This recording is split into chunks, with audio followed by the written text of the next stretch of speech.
Pinaaresto ulit ng Kamara si dating presidential spokesperson Harry Roque matapos ma-cite in contempt sa pangalawang pagkakataon. Dahil yan sa hindi pagsipot sa pagdinig ng Quad Committee kanina.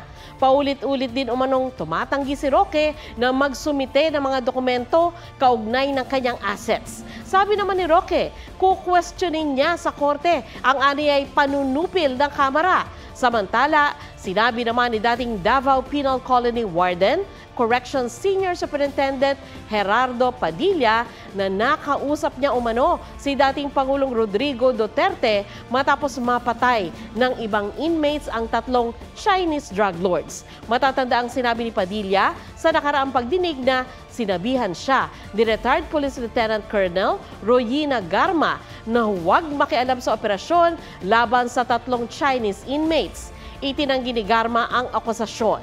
Na-cite in contempt si Garma dahil sa pag-iwas nitong sagutin ang mga tanong ng mambabatas. Pansamantala siyang ikukulong sa House Detention Center hanggang matapos ang pagdinig ng Quadcom. Umiiyak na umapila si Garma na payagan siyang makauwi para sa kanyang anak. Kaya iniutos ng komite na dalhin ang anak ni Garma sa Kamara para makasama nito. Huwag magpahuli sa mga balitang dapat ninyong malaman. Mag-subscribe sa GMA Integrated News sa YouTube.